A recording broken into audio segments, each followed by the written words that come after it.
Ата-эненин комитети акча чогултуп атат, мынакей. Список менен мына. Кимдики канча экенин билбейм, мына ата-эненин комитети мынакей. Баласын колуна алып. Неге чогулттуңуз? Аты жөнүңүз кана? Кадырбек кызы Гүлназ, бул дегенде классный фонд техперсонал 50 сомдон 9 айга 450 сом бергиле деди.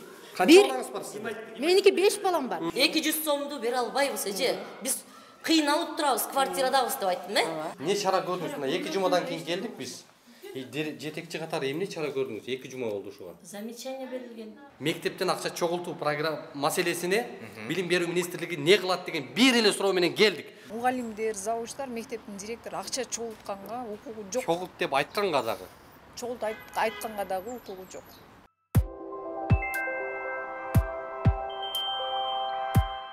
Москвадан Кыргызстанга тез арада жүк жеткизиш керекпи? Бул ишти адиске тапшырып, аманаттан кам санабаңыз. 1 килограммдан бир нече тоннага чейинки жүктү Кыргызстандын каалаган аймагына жөнөтө аласыз. Улукбектин катталуучулары үчүн атайын жеңилдиктер бар. Байланыш номери +7 926 763 73 81. Москвадагы мекендештерге жарыя. Алыстагы боордоштор. Сиздер үчүн Ваш стоматолог клиникасынын 2-чи филиалында сонун жаңылык. Улукбектин катталуучуларына ар жекшемби сиздер үчүн тиш жулуу акысыз. Дареги Достоевский метросу, Самотечная көчөсү 17, метродон болгону 3 мүнөт аралыкта. Ваш стоматолог клиникасында төмөнкү кызматтар көрсөтүлөт. Хирургия, терапия, ортопедия, ортодонтия, имплантация, брекет-система. 24 саат жума бою дем алышсыз кызмат көрсөтөт. Ваш стоматолог заманбап жабдууларды орнотуп, тажрыйбалуу такшалган дарыгерлерди гана ишке алган. Бизде рентген жана консультация акысыз. Ваш стоматолог сиздин ден соолугуңуздун сакчылыгында.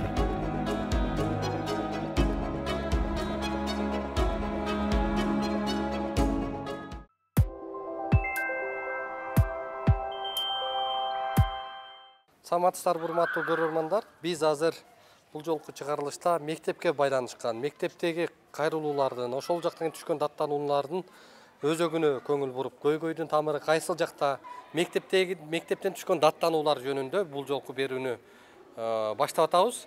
Бүгүн биз Аламүлүн районуна караштуу номер 1 жалпы билим берүү орто мектебине келдик. Бул жерде бизге кайрылган ата-энелердин жагдайын азыр алдыда сиздерге ачып, эмне үчүн бул жакта мыйзамда көрсөтүлбөгөн жагдайлардан улам акча чогултуулар болуп аткандыгын ачып беребиз. Биз менен болуңуздар. Ата-эненин комитети акча чогултуп атат, мынакей. Список менен мына.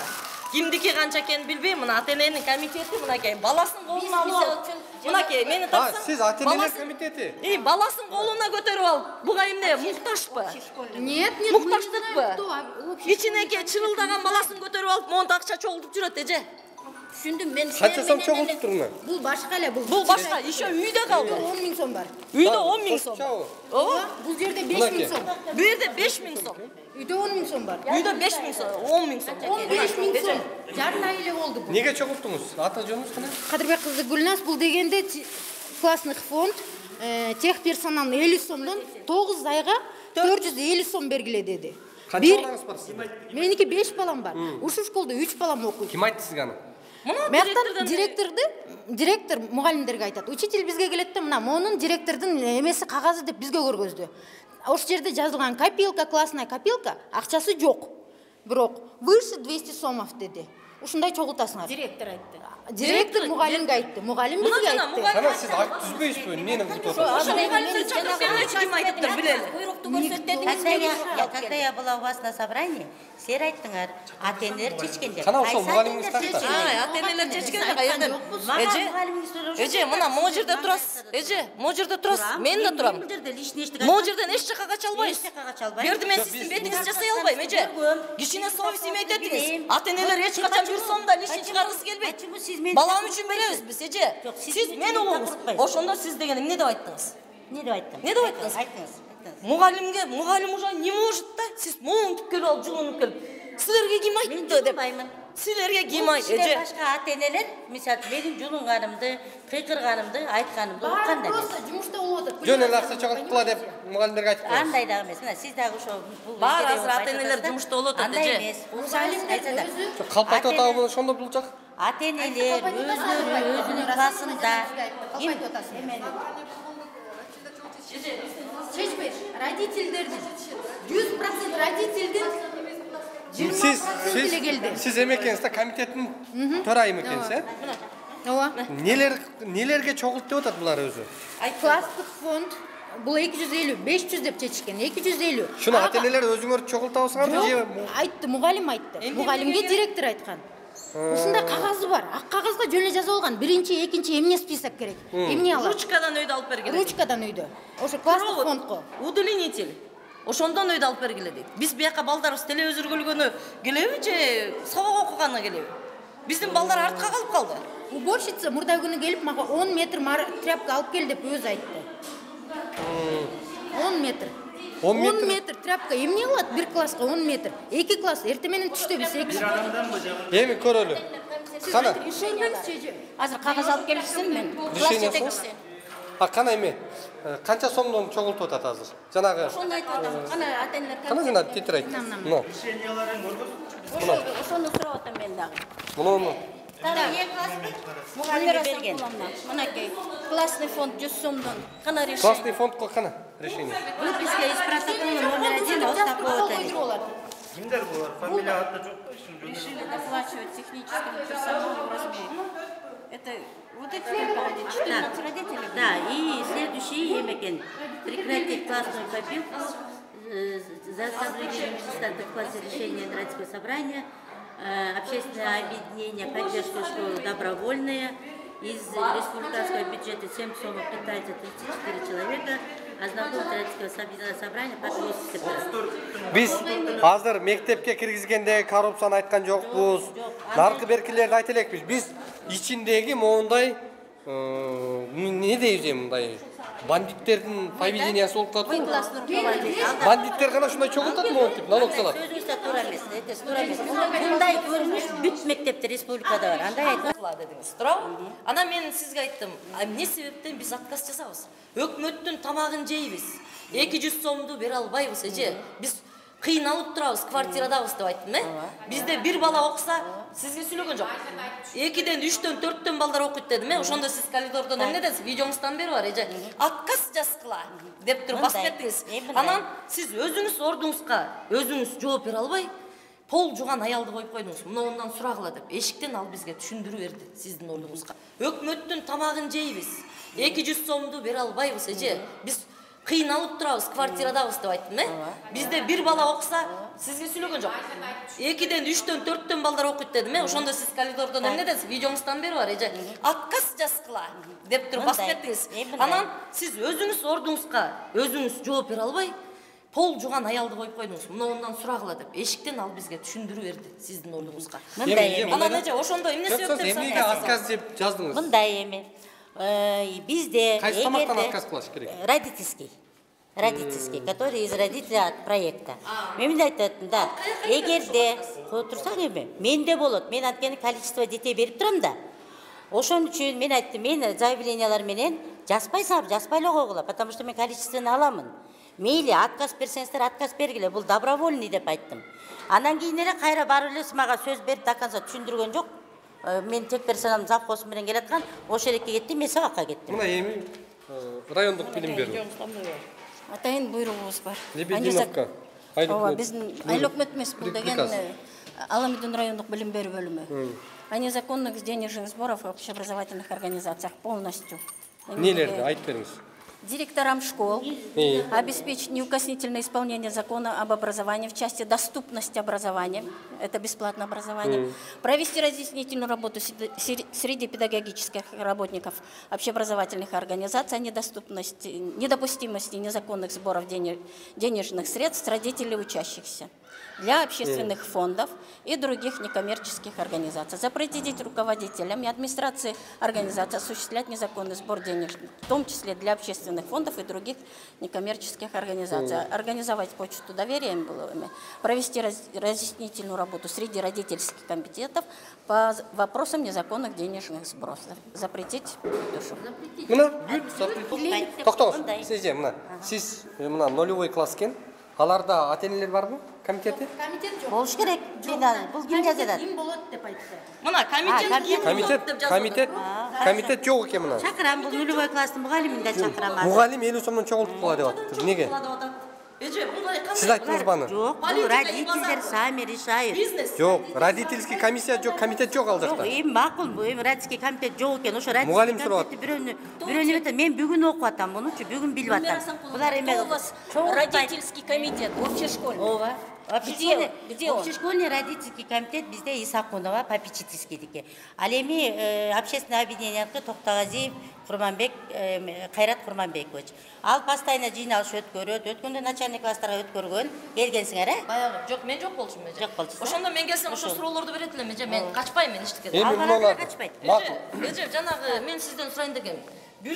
Былтыр 200 тоннон ар бир ата энени кыйнабайбыз. Мо банкка салгыла, счет бар деп айтты да, ошо счет барбы ошондо? Бар. ата энелер эле кой десе болбой акча чыгарып берет турбайбы ошондо, э? Ата энелер ошондой болот абы, кой. Чогултпай эле кой дейт экенсиз сиз өзү. Сиз дагы мындай айтып атасыз. Мен мына акчалай көргөзүп алам. Мындай эме. Анан эже ошондо эмне себептен Эмнеге отказ деп жаздыңыз? Мындай эме. Бизде Кайсы тамактан отказ кылыш керек? Родительский, который из родителей от проекта. Мен айтат, да, эгерде турсаң эми, менде болот. Мен анткени количество детей берип турам да. Ошон үчүн мен айттым, мен заявлениялар менен жазбайсам, жазбай эле койгула, потому что мен количествону аламын. Мейли отказ берсеңиздер, отказ бергиле, бул добровольный деп айттым. Анан кийин эле кайра барып эле мага сөз берип до конца түшүндүргөн жок. Мен тек персонал завхоз менен келаткан, ошол элекке кеттим, мен сабакка кеттим. Мына эми райондук билим берүү. Атайын буйругубуз бар. Лебединовка. Ооба, биздин айыл өкмөт эмес, бул деген Аламидин райондук билим берүү бөлүмү. О незаконных денежных сборов в общеобразовательных организациях полностью. Нелерди айтып бериңиз. Директорам школ обеспечить неукоснительное исполнение закона об образовании в части доступности образования, это бесплатное образование, провести разъяснительную работу среди педагогических работников общеобразовательных организаций о недопустимости незаконных сборов денежных средств с родителей учащихся для общественных фондов и других некоммерческих организаций. Запретить руководителям и администрации организации осуществлять незаконный сбор денег, в том числе для общественных фондов и других некоммерческих организаций. Организовать почту доверия, провести разъяснительную работу среди родительских комитетов по вопросам незаконных денежных сборов. Запретить душу. Запретить. А мне бияк чогултуп атат. Эми ошону азыр жазып бергиле деп атам да мен. Биз дагы ушуну мына булардын барганы менен ошону менен келдик. Эмне үчүн деп. Министрликтен, булар билген да. райондук билим берүү мекемелери эмне үчүн оозуна талкан кепетип отурат? Эмне үчүн ушул нерсени коомчулукка массалык маалымат каражаттарынан чыгып айтпай атасыңар? Эмнеге ата энелер мына сыздап, какшап, даттанып атышат бизге? Кол отурат. Чогултпайм деген. Кана кол. Аламудон шапер. Мына сиздин колуңбу? Ооба, менин колум. Баарысы мен чогулткан жокмун. Родители сами решают. Мен чогулткан жокмун. Ошон үчүн айтып атпайбыз. Анда эмне болот атат? Жок, анда сиз родители сами. Эмне себептен сиз чогултпасаңыз, эмне себептен бизден отказ жасатасыз? Жок, эмне себептен ошол отказ сизде болуш керек. Если вы деньги не знаете. Мен сизге сурап беретмейм. Жок, акчаны билбейсиз да. Чогулт дебейсиз. Чогулганын билбейсиз. Токтоңуз. Сиз мына нулевой класс экен. Аларда ата энелер барбы? Комитети? Комитет жок. Болуш керек. Бул ким жазат? Ким болот деп айтты. Мына комитет жок экен мына. Чакырам, бул нулевой класстын мугалимин да чакырам. Мугалим 50 сомдон чогултуп кала деп атты. Эмнеге?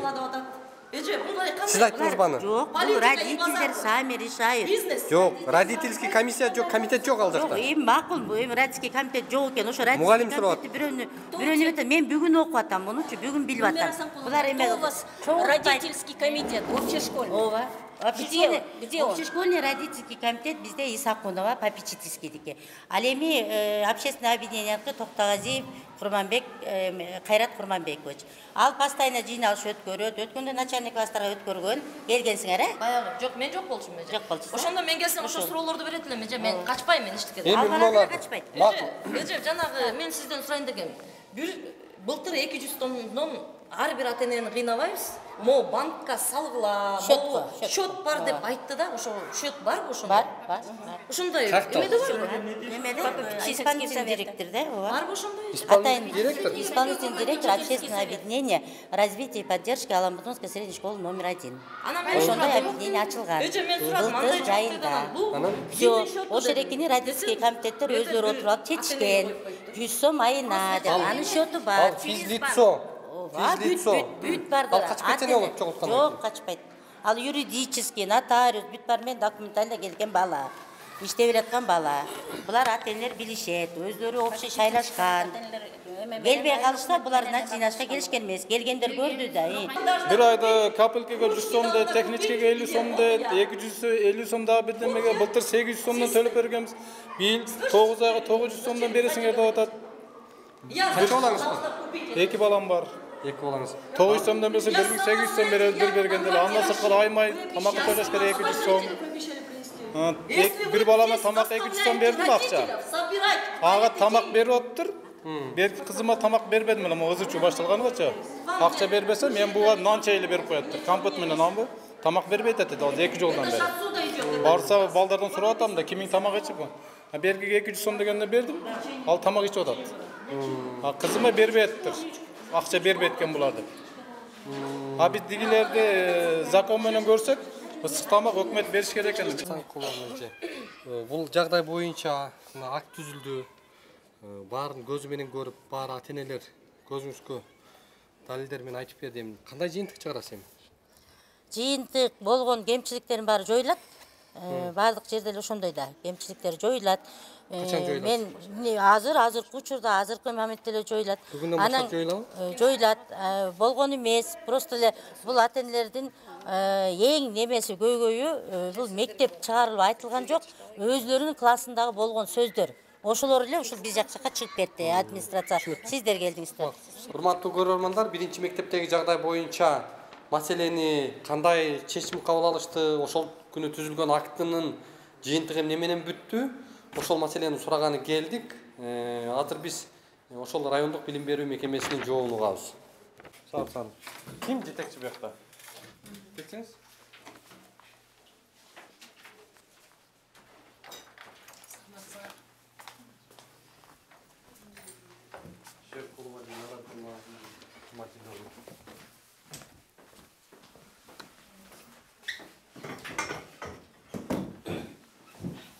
Аматсызбы? Биздин атыбыз Улукбек, фамилиябыз Карыбек уулу, эркин журналистпиз. Сиздин аты жөнүңүз кандай? Динара Жумадыловна. Кызматыңыз? Заведующий района.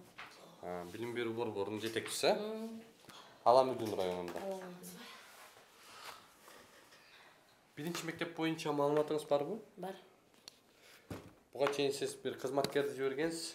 Жеринен биз менен чогуу съемка болгон. Ал жерде протоколду колуңузга алып келип бердиби? Акт түзүлүп, ал жерде акт түзүлгөн да.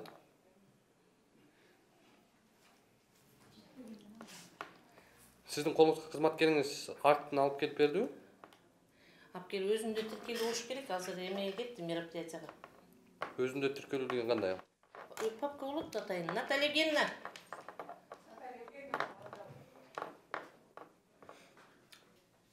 Мен менде ооруп аткам. Азыр ооруп аткам. Сиз бар эмеспи? Бизге бар болчумун бирок окуп. Сизге келиш керек болчу. Сиз ошондон бери бул жөн эле кагаз болуп калды ошондо.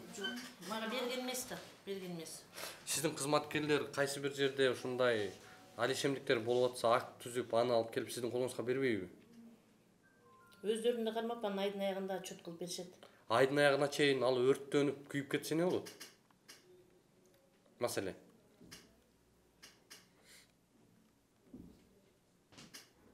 Же бир жылда бир эле кылып койбойсуңбу аны отчеттучу? Мага алдарды ой менен кылып алгачы. Мен өзүм мынакей азыр эле капельница алып келдим, жүрөгүм ооруп атат. Азыр эме. Азыр баары ооруп атат.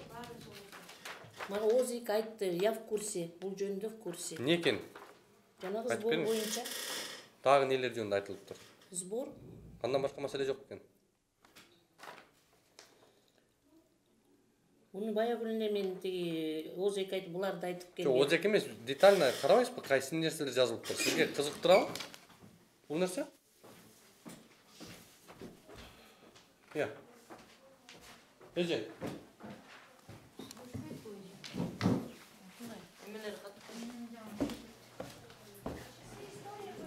Как кетти?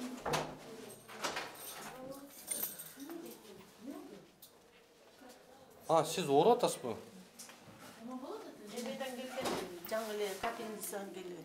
Анда сиз эмгекке жараксыз турбайсызбы? Мындай сиз лечение алышыңыз керек анда. Жакшы элес бе, давлениеңиз текшерип, скоро чакыралы. Сок кылып берейинби? Су берип кичине. Ким орун басарыңыз анда? Натальядан чыгып калмачы. Просто мен өзүм олуп докторго барып анан капельница алып келгем.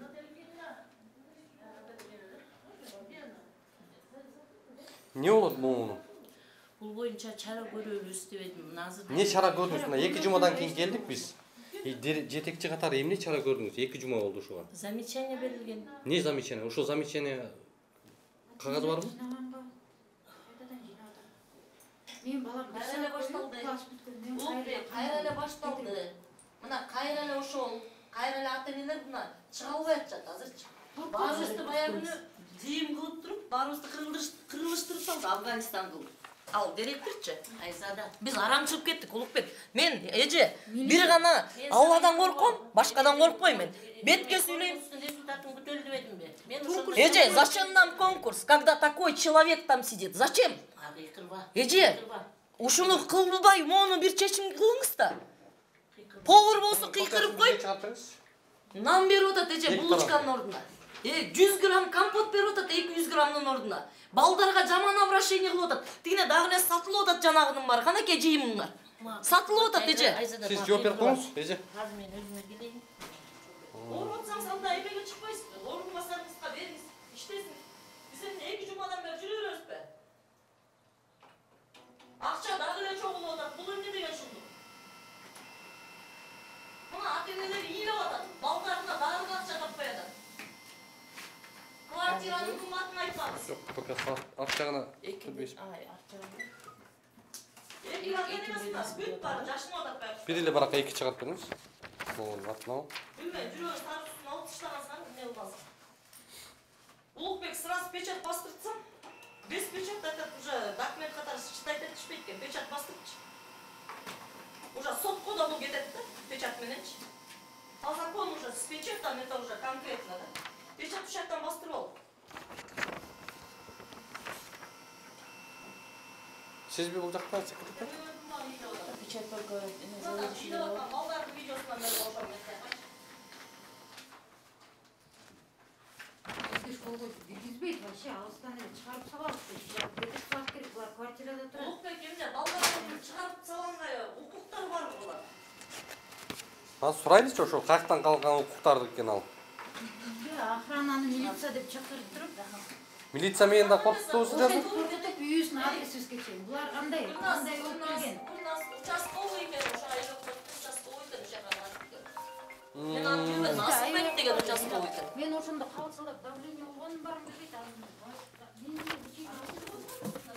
Мына копиясы. Бизде копиясы бар. Тарчу алыңыз, анан кийин суроолорубузду жооп алып алалы. мен өзүм бүгүн ооруп аткам. Анан эртең мен докторго бардым. Анан эртеңден баштап ошо больницага чыгайын деп аткам да. Эртеңби? Потому что азыр ошо жаңы эле келдим мына. Капельница алып, дарыларды жабып алып, жаңы эле келдим. Неден ооруп атасыз? Давление болуп. Мына Улукбек бир ата-эне көргөзсүн, мына жөнөттүм ачасынчы. 7-класстын ата-энеси. Не деп атышат? Мына көп баласы бар экен, өзү квартирада жашайт экен. Муну деген бошотобуз деп туруп, мынакей бошотпой кайра мону бересиң деп туруп, мына төлөгөн акчасы. Мынакей көрдүңбү? Мынакей. 1650 сом. Кимге төлөп Ай турдуңуз? сайын. Ай сайын эмес, бир жылда бир ушуну бериптир. Мектепке. Уборщицага чогулбайт деп коюп, азыр кайра чогултуп атышат. Уборщицаны 30 сомдон кыскартып коюшкан. 50 сом болчу, азыр 30 сом болуп кайра чогултуп атат. Бирок чогултат. Налевой класстардан бери чогултуп атышат, жарым саат окугам. Мына биз 14-үндө. Анан мына эже, ар биринчи класс кирген сайын 500төн бергенбиз мына. Ата-эненин баары чогулуп барганбыз. 20дай ата-эне. Барганда жанаанын баары бизге жабылганда эмне кыларыбызды билбей калдык дейт. Экөөбүз эле кылып калдык эң. Милиция чакырып, мен сага видеону жөнөтпөдүмбү? Ошону да кош. Ошол жерде мени эмне деген акмакты чыгарып атат менчи. Мен ошондо айттым, жүр экспертизага дедим. Айлалар кеткенде булар эмне деп чалып турду дейсиң? Эки мас катын келип алып бизди чаңдатып атат. Подойдите сюда. Осековой позвоните, почему до сих пор идут сборы? Прекратили же. Почему? Когда Может, вы с ней прекратили этот? Потому что бумагу не почитали. Сиз мына кагазды да окуп калыпсыз да, могу жакта акт түзүлүп. Ой, мен в курсе эле, в курсе мен. Анда мен чара көрбөйсүз. Курсе болсоңуз азыр билбей атпайсызбы, сбор деп атасыз. Бул жакта бир сбор эмес, бир топ фактылар көрсөтүлгөн. Наталью, скорую вызовите, пожалуйста, мне вообще плохо стало. Сиз жана чиновниктер деп атасыз, депутаттар камалып эле анан эртеси. Мен андан неме кылбайм, ким улукпаттың, андан действительно мен жүрөгүм андай проблема бар экен. Аппарат менен жүргөзүш. Мен да урутам эже. Бул биз келгенде бул эже биздин директорго Гүлнур Асановнага звонить этти да. Гүлнур Асановна эмнеге токтотпай атасың десе, дагы ошолор келдиби? Мен кайрадан жинайм анда ата-энелеримди деди. Ошо булар өздөрү подставной ата-энелер бар. Подставной экен да, ошондойчу. Ошо күнү Кудагы, соседи, ушундайлар да. Бул директор анда силер акча бербесиңер балдарыңарга, либо классыңардан бир ата-энени койгула, ошо жуусун, либо анда бир балаңар жуусун деп атат. Болду. Азыр тууралчы. Эже негизи мамлекеттен акча бөлүнөбү тазалыкка? Вы можете оставить человека, пожалуйста. Жакшынакай эле отуруп шайыр шатман бул жакта чай ичип отурдуңузбу? Мен азыр эле больницадан келип жаңы кирдим ошо. Сол жакта тамакка келбедиңиз беле жакшынакай? До капельницада эчтеке ичкен эмесмин. Эмне үчүн тиги тамак ичпей келесиң деп да жушкандан анан бетчине кофе ичип алайын деп киргем. Макул, түшүнүктүү. Анда бизге эме кылып коюңузчу анда же. Ну я не знаю, ну Эже, хоть кандай чара көрдүңүз? Чара көрдүңүзбү ошого? Не знаю, не знаю. Же кандай чара көрөсүз? Улукбек эчтеке чара көрүлгөн жок. Кайра эле баягы эмесин камок кылып алган баарын сатып атат продукциясын. Баягы эле нан. Кеттиганда министрликтен сурайбыз анда. Жетекчиликтерден. Чечим көрбөгөндөргө көрөм. Урматтуу көрөрмандар, сиздер жогоруда көргөндөй билим берүү мекемесине бардык, Ала Мүдүн райондук акимге кирдик. Маселени көрдүңүздөр, уктуңуздар, бирок бир мына чечели деп билек түтүрүп бир реалдуу кадамдарга бара турган жагдайды ал жактан байкаган жокпуз. Мына ушул маселе боюнча эми Кыргызстан боюнча бул бир эле мектепте эмес, бардык мектепте ушундай акыбал, ушундай көйгөй болуп келатат. Биз азыр дал ушул билим берүү министрлигинде бул жагдайга кандай карайт, кантип чечет, эмне деп жооп узатат бизге, анын баарын сиздерге алдыда сурап алып берели, жүрүңүздөр.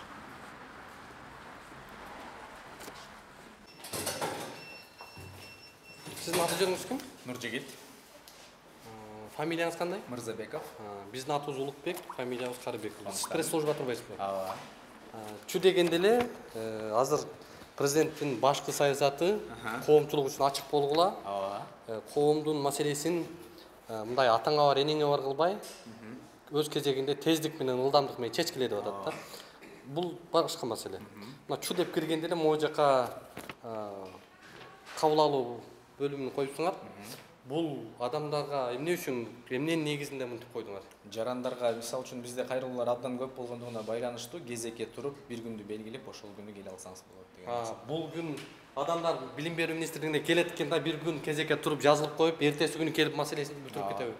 Бул нерсени силер кайсы негиздемеге таянып кылып атасыңар? Биз өзүбүздүн ички эмелер бар, регламенттер ошолорго таянып. Мисалы үчүн биз деген бул жакта башка да жумуштар бар. Билим берүү министрлиги жөн эле отурбайт. Жарандарда мисалы үчүн дайыма эле ачыкпыз. Биз келген суроолоруна жооп беребиз. Бирок белгиленген убакыттын ичинде жарандарга мисалы үчүн 2 жуманын ичинде жооп бергенге укугубуз бар. Кагаз эгерде түрүндө кайрылган болсо. А эгерде жазылып белгилеп бир күндү белгилеп алып келе турган болсо, биз ошол күнү дароо кабыл алабыз. Силерге жазылбай келген адам маселесин укпайсыңарбы? Эми жазылбай келген адам мисалы тиги чоң олайдан келди бир киши. Силерге келип жазылып коюп туруп, эртеси күнү келип жолугабы? Эми аябай кандай зарыл иш болсо ошол күнү деле жол. Адамдардын зарыл же зарыл эмес деп силер бөлөсүңөр баны. Эми биз эме кылабыз да, бул жактан аныктайбыз да. Сураштырабыз дегендей. Силердин азыркы сүйлөп аткандыгыңарды кайсы негиздемеге таянып сүйлөп атасыңар? Биз өзүбүздүн ички регламент. Кайсы регламентинде көрсөтүлгөн ошол? Адамдарды бир күн очередке коюп, эртеси күнү кабыл алат деген каякта жазылган? Бул жактан көрсөтсөңүздөр болот. Бир күн адамдар келип жазылып коет, эртеси күнү келип биз маселесин угабыз дегенди. Силер кайсы регламентте көрсөтүлгөн? Ошону көрсөтүп бериңизчи бизге азыр. Азыр мен сизди чакырып келейин анда. Жок, сиз сүйлөп атпайсызбы? Сиз мындай адис сүйлөгөн жок, сиз сүйлөп атасыз бу жакта. Жарандар келсе бир күн кезекке коюп коебуз дагы эртеси күнү кабыл алабыз деп атасыңар. Жок, кези бир күнгө коюп деген. Эртеси күнү маселесин карайбыз деп атасыңар. Эми эртеси күнү балким 3 күн, балким 4 күн. Макул, 14 күн, 14 күн ичинде карайт экенсиңер. Кайсы негиздемеге таянып атасыңар азыр ошондо? Ошол министрликтин ички регламенти. Кайсы жеринде көрсөтүлгөн регламентиңерде? Ушан Кушбековна, сиз жооп бере аласызбы бул суроого? Силер сүйлөгөндөн кийин силер жооп бергиле да, силер жөнүндө отурсаңар. Мен мисалы үчүн пресс секретармын, мен коомчулук менен жанагы кечиресиз, массалык маалымат каражаттарынын өкүлдөрү менен министрликтин ичиндеги болуп аткан маалыматтарды байланыштырып турганга гана эмен бар. Силер оюңарга келген нерсени сүйлөй бересиңерби? Жок, оюма келген нерсени. Эмнеге оюңарга келбесе анда азыркы мындай силердин положениеңарда жок нерсени силер адамдарга таң болуп атасыңар? Таң болбой элебиз. Биз өзүбүздүн эреже боюнча. Муну бүгүн бүт Кыргызстан көрүп атат. Билим берүү министрлигине келсек, бир күн биз кезекке турат экенбиз, эртеси күнү бизди жок, мен кабыл алат экен, маселени угат экен деп. Мен жарандарға болгон мен айтып атам маселени. А эгерде массалык маалымат каражаттарынын өкүлдөрү болсо, аны мен өзүм сүйлөшүп. Массалык маалымат каражаттары келди силерге. Анан аларды кандай кабыл аласыңар? Келди эмес, азыр деген бизде мисалы үчүн биринчи байланышка чыгышат мага түз кесиптештерибиз. Тааныбасыз, силерди тааныбаган кишилер бар да? Тааныбаган кишилер сураштырып болсо да таап алат. Табыш керекпи, э? Милдеттүүбү бул? Эми желательно. Силерди тааныбай туруп бул жака келсе, эмне кыласыңар силер? Тааныбай туруп келсе, мен азыр мисалы үчүн адистердин боштугуна карайм. Мен сизге түшүндүрдүм жана келгениңизде. Биздин адистер азыр Баткенде жүрүшөт. Акыркы окуяларга байланыштуу. Анан сиз сурап келген суроолор боюнча азыр жооп бере турган адис жок дедим. Анан эртерээк биз белгилеген болсок, өзүн сыйлаган медиа өкүлдөрү бир күн алдың чалып бизге, анан биз менен согласовать этип, дальше мен карап бир кишини чыгарып берем деп, өзүңөрдү мындай интеллигент, өзүңөрдү бир ушундай өзүн сыйлаган кадр катары көрсөткүңөр келип атпайбы? Эми маселе мындай, силердин ал нерсеңерди биз башыбызда оорубайт силергечи. Бизге азыр коомдо, элде суроо болуп атат. Мектептен акча чогултуу маселесине билим берүү министрлиги не кылат деген бир эле суроо менен келдик. Ушуну келгенибизден бери мына кеминде 3 сааттан бери ушул жерде турабыз. Бул эже жооп берсин анда макул. Таап бересиңерби силер пресс катчы катары? Ооба, мына бул эже мектеп боюнча жооп берет. Биз бир гана жөн гана урматтуу көрөрмандар, ушу билим берүү министрлигине дал ушул кызматкерди акыбалын, компетенциясын силерге көрсөтүп коюуну гана эме кылдык. Биз ансыз да силер жок болсоңор дагы билим берүү министрлигине маалымат алганга толук укугубуз бар. Ал укугубузду эч ким чектей албайт. Моундай кылып туруп 7 катар моундай пост коюп койсоңор дагы биз маалымат алабыз. Мен алып келем, мен жооп берем. Саламатсызбы. Гүлшан эже коомчулук үчүн эң эле ачык. Сен немеде урушпай эле жашынакай эле болосуң. Келсек өзү мындай жашынакай. Туура эмес сүйлөп атат. Эмне деп суроо берасың азыр? Акча чогултуу. Гүлшан Кушбековна, биз сизди тек канча көп жылдан бери тааныйбыз. Билим берүү министрлигинде көптөн бери иштеп келатасыз. Ушул тармактасыз азыр, э? Ооба, ушул эле тармакта. Биз мына мектептер боюнча абдан көп кайрылуу болуп атат да. Анын негизгиси мына балдардан акча чогултуу, ата-энелерден мыйзамсыз акча чогултуу маселеси. Бул билим берүү министрлигинде приказында бардык нерседе тыюу салынган. Тыюу салынган. Бирок маселе чечилбей атат. Алар мисалы мындай да улук. Азырчы бизде көп учурларда жанагындай анонимдүү болуп кетип атат да. Анан чогултуп атканда, акча чогултуп атканда мыйзамдарда дагы, буйруктарда дагы эме деп жазылганда, ата-эне кааласа берет, кааласа бербейт. Оказание помощи ал өзү на добровольной основе. Мисалы бүгүн 5 сом беремби, эртең 5 сом бербеймби, ал это его проблема. Жана закон о некоммерческой. Биз мындай туура, мыйзам бар. Закон о некоммерческой организация дагы, мен ладно, сенин азыр видеоңо эме түрө эле, закон о некоммерческой организация дагы, мисалы ошол фондко кирген учурда дагы жана членство деп коет да, же болбосо общественный фонд или объединение болгон күнү дагы ата эне бергиси келсе берет, бергиси келбесе бербейт. Түшүндүм, ооба. Ошону үчүн мисалы биздин колубузда факты менен сүйлөйлү, бул жерде номер 1 Ала Мүдүн районуна караштуу аймакта мектеп бар. Ал жердин ата энелери анан дал ушундай акт түздүрүп питание боюнча акча чогултуу. Незаконные сборы со стороны выяснялось, что по питанию вместо булочки хлеб норма. Булочканын ордуна нан берип аткандыгы, охранага деп акча чогулткандыгы. Бул жерде Эми бул бардыгы эле мектепте ушул көрүнүш да. Бул жерде дагы мисалы мындай көрүнүш болгондо бул жерде ошол эле жанагындай родительский комитеттин дагы винасы бар. Ошол жанагы мектептин директору же болбосо ата энелери ошол бул иш чарага мажбурлап кылган. Бул мисалы бизге таштап койбойсуңарбы, биз деле көрөлү. Таштайлы сиздерге. Бул боюнча да биз маселелерди өзүбүздүн иш чараларыбызды көрөлү. Потому что бул жерде конкретно азыр эмелердин баары айтылып фактылар бар. Фактылар бар. Анан ал жерге барып алып, мисалы билим берүү мыйзамында дагы, мисалы мугалимдер, завучтар мектептин директору акча чогултканга укугу жок. Чогулт деп айтканга дагы. Чогулт айтканга дагы укугу жок. Ата энелер аркылуу чогултканга дагы укугу жок. Мисалы ата энелер өзү макул. Ата энелер кээ бир учурларда мындай бизде дагы мындай случайлар болот да. Ата энелер кээ бир учурларда өзүнүн ата энелеринин кызыкчылыгы да болот. Жанагындай общественный фонд объединенияда чогултуп алып, анан алардын өздөрүнүн кызыкчылыгы бар. Бул жерде маселе мындай болот. Биз көрөрмандарга ошондуктан азыр биз жаңы постановление чыккан, закон о попечительском совете. Түшүндүм, ал боюнча мыйзам да бар. Жок, ал мыйзам бар, жаңы постановление чыкты. Ошол постановлениянын негизинде биз азыр буйрукту чыгарып, ошол акча чогулткандыгы эгер тууралуу болсо, анда ошол мыйзамдуу түрдө биз азыр мектептин директору менен бухгалтерлердин мойнундарына илейт деп атабыз. Жумуштан алуу маселеси дагы. Алуу маселеси дагы, бирок жоопкерчиликти мектептин директору менен мектептин бухгалтери жоопко тартылат. Бирок ал азыр жаңы эле токтом чыкты. Ошол токтомун аткаруу максатында биз азыр өзүбүздүн чоң иш чараларыбызды көрөбүз. Сонун болот экен, бул жакшы экен эже. Эми бул бир кыстырма ушул жерге бир эме кылалы. Сиз айтып атпайсызбы, жогоруда ата энелер өздөрү ыктыярдуу болсо дагы депчи. Бирок биз азыр чөнтөгүндө миллион акчасы бар, же жанагындай берерге жер таппай жүргөн ата энелер жөнүндө сөз кылган жокпуз. Биз бечара, орто турмушта жашаган, 5-6 баланы окуткан, өзүнүн жанын араң баккан үй бүлөлөрдүн көйгөйүн айтып атабыз. Бечара болобу, же болбосо бай ата эне болобу, ал ата эне дагы айтып атам да, ал кааласа берет, каалабаса бербейт. Ата эне акча берген күнүгө контролдогонго укугу бар. И правильно не требует это. Түшүндүм эже. Түшүндүңүзбү? Ошон эже, ушул жерден билим берүү министрлигинин бир номерин айтасыздарбы, же кандай дейбиз? Анткени бизге жетишпей атабыз. Миңдеген ата эне чалып атат. Жалпы билим берүү министрлиги менен ушундай коррупциялар деңгээлде, мисалы 66-30-36.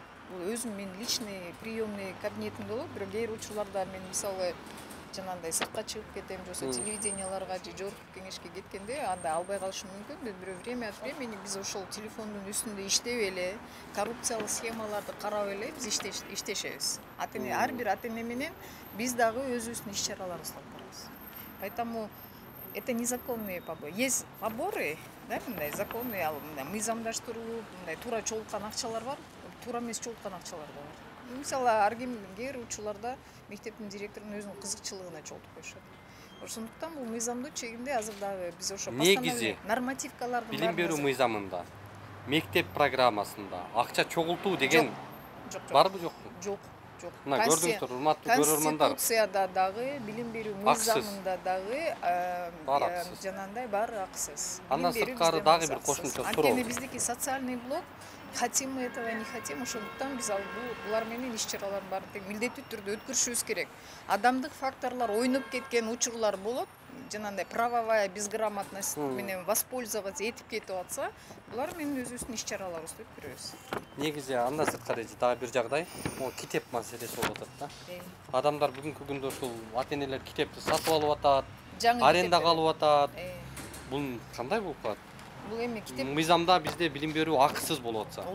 китептер боюнча башка бир адистерди чакырчы. Мен азыр эгер китептерди бул аренда, анткени жаңы китептерге эле. Мисалы эски китептерге алар арендасын төлөп турбайт. Муну ачык эле айтыш керек да. Анткени азыр бизде деген бизде эмнеге китеп жетишпей атат? Акча жок. Ошонун айынан болот абы. Жаңы китептер айрылып кетет да. Мисалы ар кандай внутренняя внешняя миграция болуп кетет да. Внутренняя внешняя миграцияда мисалы китептердин баардыгын тең канча пайызын камтыды? Кайсы? Мисалы мектептердин канча пайызы камсыз болду китеп менен? Если мындай честно алып кетсем, жаңы китептер менен азыр 72% эле болуп атат. Көбүнчө орус мектептерге жаңы китептер жетишпейт. А кыргыз мектептерде бир 82% китептер камсыз болуп атат. Это проблема ал проблема. Ал боюнча дагы мисалы кээ бир учурлар ошо китептер менен кетип калат экен, анан айырып салат, өртөп салат, ар кандай болот да ситуация. Ошондуктан арендасын алууга биз мажбурбуз. Ал уже мыйзамда турду. Ал кандай жол менен алынат? Ал эми эле мектептеги жанагындай ошол жаңы китептер бар го, жаңы чыгып аткан китептерге эле ошонун арендасын төлөнөт. Арендасын барды тең ошо жаңы китептин чыгарууга эме жанагындай жолдонулат да. Мында бир мындай парадокс болуп калбайбы? Билим берүү конституцияда акысыз деп жазылып турса, конституцияга каршы эмесми бул? Жок, ал китеп ал. А китеп жок кантип билим алат? Китеп жок, билим ала албайт. Ошондуктан если ошондуктан билим берүү акысыз деп атат. Анан китеп жок деп атасыз. Тишпейм. Электронный эмелердин баарын. Ладно, я с этим разберусь. Мына урматтуу көрөрмандар, өзүңүздөр көрүп болгондой, маселе дал ошол билим берүү министрлигине келип такалды. Эч бир бүгүнкү күндө мектеп анын кызматкерлери акча чогултуу жөнүндө маселеге эч кандай тиешеси, алардын кийлигишүүсү болбостугу так мыйзамда көрсөтүлгөн. Бирок эгерде ушундай бир көрүнүштөр боло берсе, ушундай көрүнүштөр улана бере турган болсо, министрликке чалып же укук коргоо органдарына өзүңүздөр кайрылсаңыздар, тийиштүү чара көрүүлөрүн убадалап атышат. Бар болуңуздар. Кызмат саягат Умра компаниясы өлкөбүздө 2007 жылы негизделип, ошол күндөн Умра зыяратын ишке ашырууда кызмат кылып келет.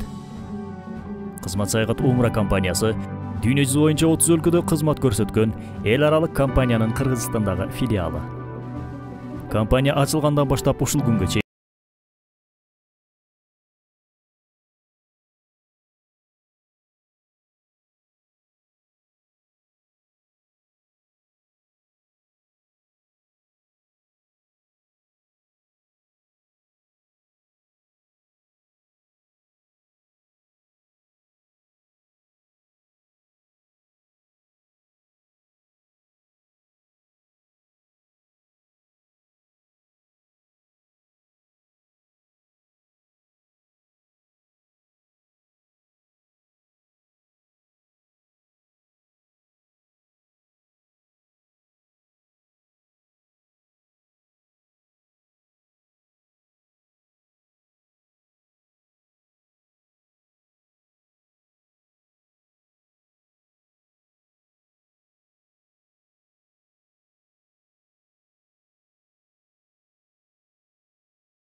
комфорттуу автобустар алынган.